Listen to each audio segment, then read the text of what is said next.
दोस्तों, स्वागत है आपका मेरे YouTube चैनल इंग्लिश बाबू पर। और आज मैं फिर हाजिर हूँ आपके साथ एक नई स्टोरी लेकर। और दोस्तों, आज जो स्टोरी मैं आपके लिए लेकर आया हूँ बहुत ही प्यारी और बहुत ही अच्छी, ये एक मॉरल स्टोरी है। कहानी सुनने में आपको बहुत मज़ा आएगा। उसके अलावा दोस्तों, आज की इस स्टोरी में आपको कुछ नए इंग्लिश के वर्ड मीनिंग सीखने को मिलेंगे, उनकी करेक्ट प्रोनाउंसिएशन के बारे में पता चलेगा और हमेशा की तरह जो इसका ग्रामर का पार्ट है उस डिटेल में कवर करेंगे, तो एक एक स्ट्रक्चर को आप बड़ी आसानी से सीख पाएंगे। तो चलिए दोस्तों, आज की इस कहानी को हम शुरू करते हैं। और सबसे पहले कहानी का टाइटल देखते हैं। कहानी का टाइटल है Raghav decides to right his wrong. दोस्तों, ये जो वाक्य है ये प्रेजेंट इंडेफिनिट का अफर्मेटिव वाक्य है। और जब हम प्रेजेंट इंडेफिनिट में अफर्मेटिव का वाक्य बनाते हैं तो वहाँ पर यदि सब्जेक्ट सिंगुलर नाउन होता है तो हमें वर्ब की फिफ्थ फॉर्म का प्रयोग करना होता है। डिसाइड का मतलब होता है फैसला करना, निर्णय करना। और राइट का मतलब होता है किसी चीज़ को सही करना, किसी चीज़ को सुधारना। तो क्या अर्थ हुआ? Raghav decides to right his wrong, मतलब राघव अपनी गलती सुधारने का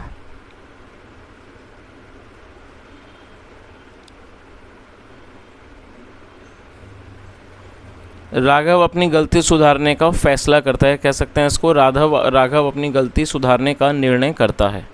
तो दोस्तों, ये आज की इस कहानी का टाइटल है, शीर्षक है। और अब मैं इसे पढ़ना शुरू करता हूँ। आपसे रिक्वेस्ट है आप कहानी को बिल्कुल ध्यान से सुने, और यदि आपको कोई नया वर्ड या नया स्ट्रक्चर मिले तो आप उसे नोट करें। और यदि आज की कहानी आपको अच्छी लगे तो आप इसे लाइक ज़रूर करें।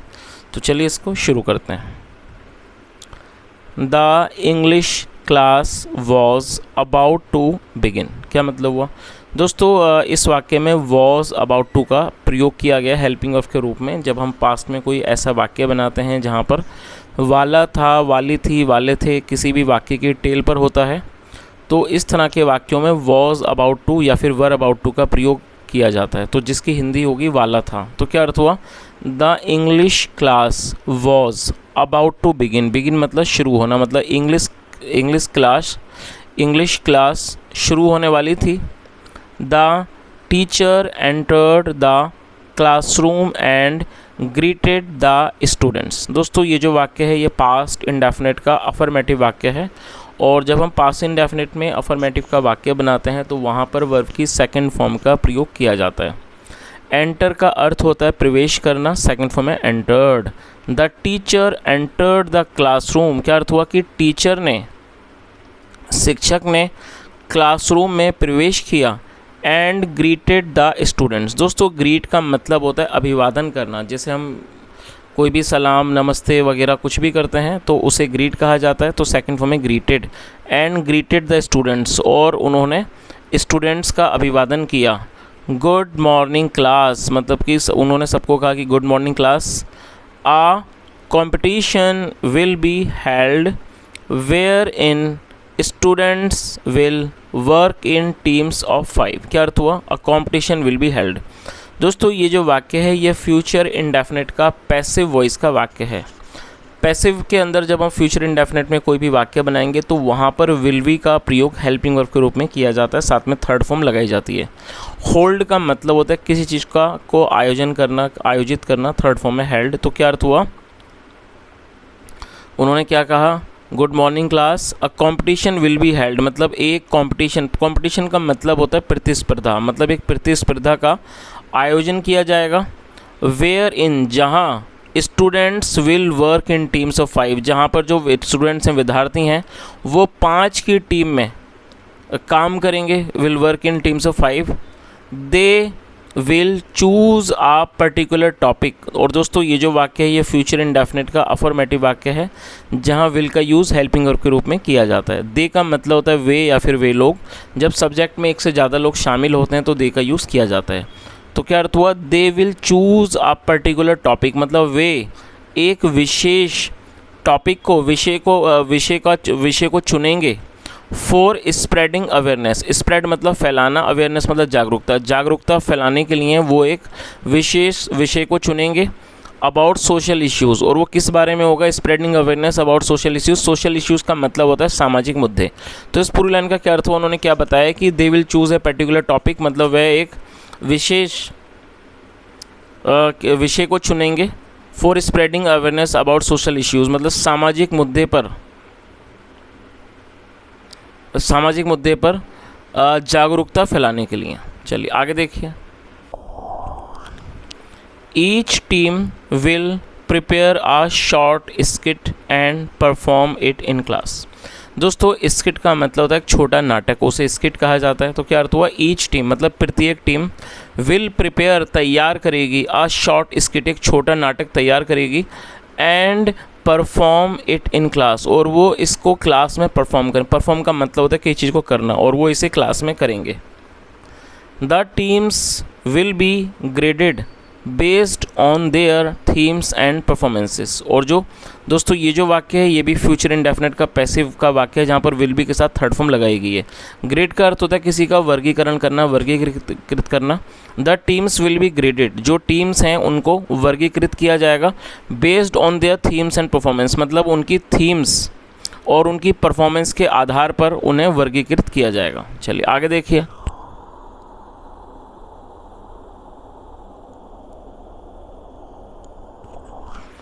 Choose your teams and share your ideas with me. तो उन्होंने आगे क्या कहा कि चूज़ योर टीम्स, अपनी जो आपकी टीम है उनको चुनो, and share your ideas with me, और जो आपके आइडियाज़ हैं, जो आपके विचार हैं वो मेरे साथ साझा करो। शेयर का मतलब होता है कि चीज़ को साझा करना। आगे देखिए।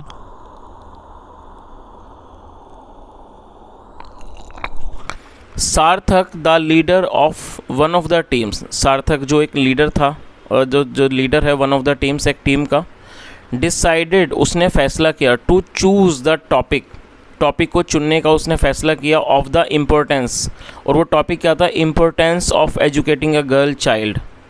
मतलब एक गर्ल चाइल्ड मतलब एक बालिका को एजुकेट करने का, शिक्षित करने का जो महत्व है उसके ऊपर उसने टॉपिक को चूज़ करा। उसने फैसला किया कि वो चुनाव करेगा इस टॉपिक को। और टॉपिक क्या था, importance of educating a girl child, मतलब एक बालिका को शिक्षित करने का महत्व। And began telling his team, और उसने वो बताने लगा हिज टीम, अपनी टीम को, अबाउट द सेम, और वो इसी बारे में अपनी टीम को बताने लगा। तो इस पूरी लाइन का क्या अर्थ निकला कि जो सार्थक था, जो एक टीम का लीडर था, उसने फैसला किया, निर्णय किया, टू चूज़ द टॉपिक, एक टॉपिक को चुनने का, किस बारे में, importance of educating a girl child, मतलब एक बालिका को शिक्षित करने के महत्व के बारे में।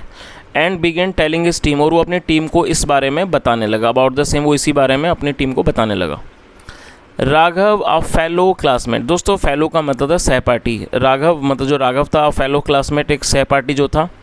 Overheard Sarthak's idea. दोस्तों ओवरहर्ड का मतलब होता है कि चीज़ को सुन लेना या फिर चुपके से सुनना। सेकंड फॉर्म होती है ओवरहर्ड। उसने उसे सुन लिया, सार्थक्स आइडिया, उसने सार्थक की आइडिया को, जो सार्थक का जो आइडिया था, विचार था, उसने उसको ओवरहर्ड मतलब उसको सुन लिया। एंड डिसाइडेड, और उसने फैसला किया, to make it his own, और उसने उसे खुद का अपना बनाने का फैसला किया। तो दोस्तों यहाँ पर आपको कहानी अच्छे से समझ आ रही होगी। जैसा यहाँ हमने देखा कि जो शिक्षक थे जिन्होंने बच्चों को कहा कि आज हम एक कंपटीशन करेंगे सोशल अवेयरनेस के लिए, मतलब कि सामाजिक मुद्दे को फैलाने के लिए, और जो बच्चे हैं वो टीमों में मतलब अपनी टीम बनाएंगे, और वो जो भी उनके आइडियाज़ हैं वो मुझसे शेयर करेंगे। तो जो यहाँ पर एक सार्थक नाम का बच्चा था जिसने एक टॉपिक चुना था, मतलब एक बालिका की को शिक्षित करने का जो महत्व है उसके बारे में, उसने अपनी टीम को इस बारे में बताया। तो वहीं पर जो एक दूसरा बच्चा था राघव नाम का, उसने इस बात को सार्थक के का जो आइडिया था उसको उसने सुन लिया, और उसने मतलब इसी को अपना बनाने का फ़ैसला किया। Raghav immediately discussed it with his team. Immediately मतलब तुरंत, राघव ने तुरंत इस चीज़ को अपनी टीम के साथ उसने इस चीज़ को डिस्कस किया। And share the same idea with the teacher, और उसने यही जो आइडिया था वो उसने share the idea with the teacher, वो उसने टीचर के साथ भी उसने साझा किया। आगे देखिए। The idea presented by Raghav was approved by the teacher. और ये जो आइडिया था, जो विचार था, प्रेजेंटेड बाय राघव, जो राघव के द्वारा प्रेजेंट किया गया, मतलब जो राघव के द्वारा बताया गया, वॉज अप्रूव्ड, उसे चुन लिया, उसे अप्रूव कर दिया गया। अप्रूव का मतलब होता है किसी चीज़ को अनुमति देना। और दोस्तों ये जो वाक्य है ये पास्ट इंडेफिनिट का पैसिव वॉइस का वाक्य है, जहाँ पर वॉज वर्ब के साथ थर्ड फॉर्म लगाई जाती है। तो क्या अर्थ हुआ कि ये जो आइडिया था जो राघव के द्वारा प्रेजेंट किया गया, was approved by the teacher, उसे टीचर के द्वारा उसको अनुमति दे दी गई, अप्रूव कर दिया गया। And his team started preparing, और जो उसकी टीम थी वो तैयारी करने लगी फॉर देयर स्किट, अपने नाटक के लिए वो तैयारी करने लगी। Raghav's team was the first to perform. दोस्तों यहाँ राघव के बाद एपेस्ट्रोफी एस है, जिसका मतलब होता है काकी के, जब हम किसी नाम या व्यक्ति के साथ कुछ जोड़ते हैं तो वहाँ पर एपेस्ट्रोफी एस का यूज़ किया जाता है। तो क्या अर्थ हुआ, Raghav's team was the first to perform, मतलब राघव की जो टीम थी वो पहली थी परफॉर्म करने के लिए। सार्थक टीम वॉज टेकन अबैक। दोस्तों टेकन अबैक का मतलब होता है हक्का बक्का रह जाना। जो सार्थक की टीम थी वो वॉज टेकन अबैक, वो हक्का बक्का रह गई। टू सी, ये देखकर, अनदर टीम की जो दूसरी टीम है परफॉर्म, वो परफॉर्म वो करती है on the theme chosen bye them, मतलब कि उसी थीम पर जो कि इनको द्वारा चुनी गई। तो इस पूरी लाइन का क्या अर्थ निकला कि जो सार्थक की टीम थी वो इस बात को देखकर हक्का बक्का रह गई कि जो दूसरी टीम है वो उसी पर परफॉर्म कर रही है जिसको उन्होंने चुना था, जिस थीम को उनके द्वारा चुना गया था। आगे देखिए, दे वर अपसेट, वो अपसेट थे। अपसेट का मतलब होता है दुखी होना। और दोस्तों जाहिर सी बात है वो दुखी होने का कारण यही था क्योंकि उन बच्चों ने पहले ही इस थीम को चुना था, और जब उन्होंने देखा कि जो सामने वाली टीम है उन्होंने उनके आइडिया को चुरा लिया है तो वो दुखी थे। दे वर अपसेट मतलब वे लोग दुखी थे। The performance by Raghav's team was uploaded and appreciated by the teacher. Upload का मतलब होता है सराहना और अप्रिशिएट मतलब प्रशंसा करना। The performance by Raghav's team, और जो राघव की टीम की जो परफॉर्मेंस थी वॉज अपलोडेड, उसकी सराहना की गई, एंड अप्रिशिएटेड और उसकी प्रशंसा की गई बाय द टीचर, टीचर के द्वारा, एंड द अदर क्लासमेट्स और जो दूसरे सहपाठी थे, क्लासमेट थे, उनके द्वारा सराहना की गई। But Raghav was not happy, लेकिन जो राघव था वो खुश नहीं था। और दोस्तों ये सिंपल पास्ट का वाक्य है जहाँ पर वॉज का यूज़ हेल्पिंग वर्ब के रूप में किया गया है। But Raghav was not happy, लेकिन राघव खुश नहीं था। He was aware of the unhappiness and annoyance he had cause सार्थक एंड हिज टीममेट्स। क्या अर्थ हुआ। और दोस्तों ये जो वाक्य है ये सिंपल पास्ट का वाक्य है जहाँ पर वॉज का यूज़ हेल्पिंग वर्ब के रूप में किया गया। अवेयर का मतलब होता है किसी चीज़ के बारे में जागरूक होना, अवगत होना, पता होना, उसे अवेयर कहा जाता है। ही वॉज अवेयर मतलब है जानता था, वो इस बात से परिचित था। ऑफ द अनहैप्पीनेस मतलब कि जो अनहैप्पीनेस है, जो दुख है, और जो अनोइंस है, जो चिड़ा मतलब जो चिड़ है, ही हैड कॉज जो उसने पहुंचाई थी, सार्थक एंड हिज टीममेट्स और उसके टीममेट्स को। तो इस पूरी लाइन का क्या अर्थ हुआ कि वह इस बात को जानता था कि जो दुख है और जो चिढ़ है जो उसने सार्थक और उसकी टीम को पहुंचाई है वो इस बारे में जानता था। Raghav decided to talk to his team members, जो राघव था उसने फैसला किया, निर्णय किया, to talk to his team members, अपने टीम मेंबर्स से बात करने का उसने फैसला किया। एंड एक्सेप्ट और स्वीकार करने का, हिज रॉन्ग डूइंग अपनी गलती को स्वीकार करने का, in front of the teacher teacher के सामने। तो इस पूरी लाइन का क्या मतलब हुआ कि जो राघव था उसने फैसला किया अपनी टीम मेंबर से बात करने का और स्वीकार अपनी गलती स्वीकार करने का in front of the teacher teacher के सामने। चलिए आगे देखिए। Raghav's team members try to dissuade him. दोस्तों आप इस वर्ड को नोट कर लीजिए। डिसुएड का मतलब होता है किसी को कुछ करने से रोकना। जो राघव की टीम थी, टीम मेंबर्स थे, जो टीम के सदस्य थे, ट्राइड टू डिसुएड हिम उन्होंने उसे रोकने की कोशिश की। फ्रॉम कमिंग क्लीन मतलब इतना साफ तौर पर सामने आने की, टू द टीचर मतलब टीचर के सामने इतना साफ सामने आने की। But Raghav motivated by his guilt, लेकिन जो राघव था मोटिवेटेड बाय हिज गिल्ट, जो अपने गिल्ट मतलब दोष से बहुत ज़्यादा मोटिवेटेड था, प्रेरित था। And sense of wrong doing और अपनी गलती के एहसास से वेंट अहेड वो आगे गया। अहेड मतलब आगे, वेंट मतलब गो, और ये सेकंड फॉर्म है तो ये पास्ट का ये वाक्य है। वो आगे गया एंड टोल्ड द टीचर और उसने टीचर को बताया दैट कि his team did not deserve the appreciation की जो उसकी टीम है वो इस अप्रिशिएशन मतलब प्रशंसा की हकदार नहीं है, वो इसके डिज़र्व नहीं करते मतलब वो इसके लायक नहीं है। एज क्योंकि ही हैड प्रेजेंटेड सार्थक्स आइडिया, क्योंकि उसने सार्थक के आइडिया को प्रेजेंट किया था एज इज ओन, अपना खुद का बनाकर। तो दोस्तों यहाँ तक आपको समझ ही आ गई हुई कहानी। जो राघव के जो टीम के जो सदस्य थे उन्होंने उसे मना करा कि वो इतना साफ तौर पर टीचर के सामने बात को ना रखे, लेकिन जो राघव था जो अपने दोष से और अपनी गलती से जो प्रभावित होकर प्रेरित होकर वो सामने गया और उसने अपने टीचर को बताया कि ये जो अप्रिशिएशन है, प्रशंसा है, उसकी टीम इस चीज़ की के लायक नहीं है, मतलब उस चीज़ के लिए वो डिज़र्व नहीं करती, क्योंकि जो उस मतलब ही हैड प्रेजेंट सार्थक आइडिया इज इज ओन, क्योंकि उसने सार्थक के इस आइडिया को अपना खुद का बनाकर प्रेजेंट किया था। चलिए आगे देखिए।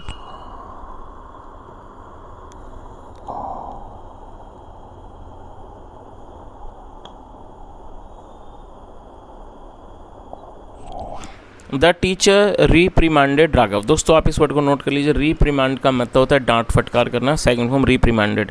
जो टीचर थे उन्होंने राघव को डांटा फटकारा फॉर हिज मिसडीड, उसके बुरे काम के लिए, बट लेकिन एट द सेम टाइम, लेकिन ठीक उसी समय, ही वॉज मूव्ड मतलब है द्रवित हो गए, बाय हिज ऑनेस्टी, उसकी ईमानदारी से। दोस्तों मूव का मतलब होता है कि बहुत ज़्यादा किसी चीज़ को लेकर संवेदनशील हो जाना, द्रवित हो जाना।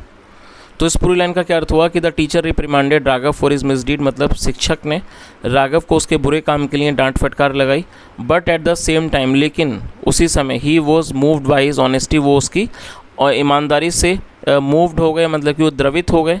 राघव अपोलोजाइज टू सार्थक, अपोलोजाइज मतलब माफ़ी मांगना, सेकंड फॉर्म अपोलोजाइज्ड। राघव ने सार्थक से माफ़ी मांगी, and the two patched things up, और वो दोनों जो थे उन्होंने पैचअप का मतलब होता है मिल जाना, और वो दोबारा से मिल गए। थिंग्स अप मतलब उन्होंने चीज़ों को सही कर लिया। इट वॉज डिसाइडेड, ये फैसला लिया गया, दैट की the activity would be postponed, की जो एक्टिविटी है उसको पोस्टपोन कर दिया जाएगा, मतलब उसे आगे कर दिया जाएगा, टू अ लेटर डेट मतलब बाद की डेट के लिए। And all the teams were requested, और जो टीम्स थी सारी टीम्स को से अनुरोध किया गया, टू सबमिट न्यू आइडियाज़, नए जो आइडिया थे उनको जमा करने का उनको रिक्वेस्ट किया गया, उनको अनुरोध किया गया।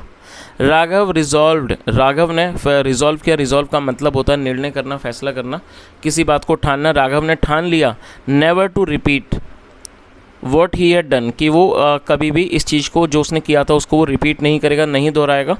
ही वॉज डिटरमिन्ड, डिटरमिन्ड का मतलब होता है एकदम दृढ़ संकल्प लेना, जो वो था उसने दृढ़ संकल्प लिया, to brainstorm with his teammates, कि वो अपनी टीममेट्स के साथ ब्रेन स्टॉर्म करेगा। ब्रेन स्टॉर्म का मतलब होता है किसी चीज़ के बारे में बहुत ज़्यादा सोच विचार करना, तो उसने जो he was determined to brainstorm with his team, और वो इस बात के लिए बहुत ज़्यादा दृढ़ संकल्प था कि वो अपनी टीममेट्स के साथ बहुत ज़्यादा गहन विचार विमर्श करेगा। And present an original idea, और वो एक ओरिजिनल आइडिया को पेश करेगा, प्रेजेंट करेगा इन द नेक्स्ट क्लास, अगली क्लास में।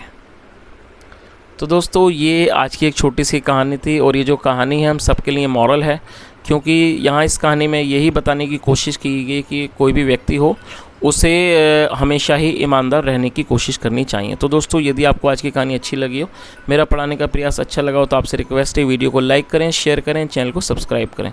सुनने के लिए thank you so much. Have a nice day and bye.